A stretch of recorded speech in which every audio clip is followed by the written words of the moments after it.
અમેરિકામાં ગ્રીન કાર્ડની આશાએ રહેતા આપણા ગુજરાતી પરિવારોને ખૂબ જ સાવધાન કરી દે તેવા ચોંકાવનારા ઇમિગ્રેશન સમાચાર સામે આવ્યા છે, જેને લીધે ભારે ફફડાટ અને ચિંતાનો માહોલ વ્યાપી ગયો છે.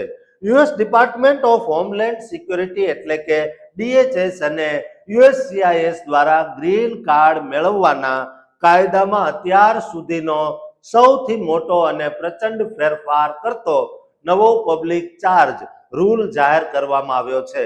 આ કઠોર નિયમ હેઠળ હવે ગ્રીન કાર્ડ એટલે કે પરમેનન્ટ રેસિડેન્સી મેળવવા માંગતા દરેક અરજદારે સાબિત કરવું પડશે કે તેઓ અમેરિકામાં ગયા પછી ત્યાંની સરકાર કે સામાન્ય ટેક્સ પેયર્સ પર આર્થિક રીતે નિર્ભર નહીં બને.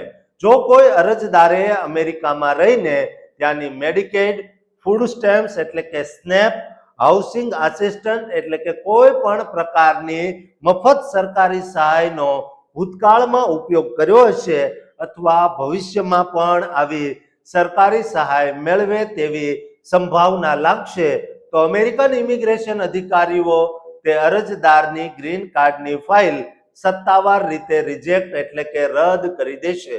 આ અતિ મહત્વની જાહેરાત ગત 16 જુલાઈ 2026ના રોજ DHS દ્વારા કરવામાં આવી છે, જેમાં વર્ષ 2022ના જો બાઇડન વહીવટી તંત્રના ઉદાર પબ્લિક ચાર્જ નિયમને રદ બાતલ કરીને આ નવો કડક ફાઇનલ રૂલ જારી કરાયો છે.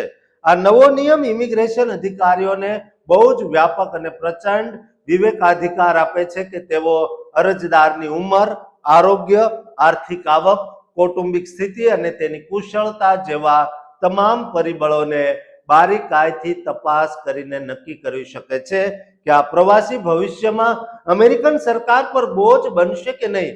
અને આખી કાનૂની પ્રક્રિયા માટે USCIS દ્વારા ટૂંક સમયમાં નવું ફોર્મ I-485 જાહેર કરવામાં આવશે અને આગામી 18 સપ્ટેમ્બર 2026 પછી જૂના ફોર્મ કોઈ પણ સંજોગોમાં સ્વીકારવામાં આવશે નહીં. આ કાયદો આગામી 18 સપ્ટેમ્બર 2026 થી સમગ્ર અમેરિકામાં લાગુ કરી દેવામાં આવશે. જો ઇતિહાસ પર નજર કરીએ તો આ કઠોર નિયમ સૌથી પહેલા ટ્રમ્પના અગાઉના શાસનકાળ દરમિયાન વર્ષ 2018 થી 2020 વચ્ચે રજૂ કરાયો હતો, જેને 2022માં બાઇડન સરકારે હળવો કરીને માત્ર રોકડ સહાય પૂરતી જ સીમિત કર્યો હતો. પરંતુ હવે ટ્રમ્પ વહીવટી તંત્ર દ્વારા તેને ફરીથી અત્યંત શક્તિશાળી બનાવીને પુનઃસ્થાપિત કરવામાં આવ્યો છે, જેથી ઇમિગ્રન્ટ્સ ફરજિયાતપણે સ્વાવલંબી અને આત્મનિર્ભર બને. ફાઇનાન્શિયલ એક્સપ્રેસના અહેવાલ મુજબ આ કાયદો કાનૂની ફેડરલ રજિસ્ટરમાં સત્તાવાર રીતે આગામી 20 જુલાઈએ પ્રકાશિત કરવામાં આવશે, જેમાં ભૂતકાળ અને ભવિષ્યની તમામ સંભાવનાઓ તપાસવામાં આવશે. જોકે કાયદો અમલમાં આવ્યા પહેલા લીધેલા સરકારી લાભો સામાન્ય રીતે આ ગણતરીમાં ધ્યાનમાં લેવાશે નહીં. આ કાનૂની ફેરફારથી ઇમિગ્રેશન સમર્થકો ભારે ચિંતામાં છે, કારણ કે આના ભયથી ઘણા પરિવારો જરૂરી સરકારી લાભો લેવાનું બંધ કરી દેશે. જોકે આ નિયમ અમેરિકન નાગરિકો, શરણાર્થીઓ કે અસાયલમ મેળવનારા લોકોને જરા પણ સ્પર્શતો નથી.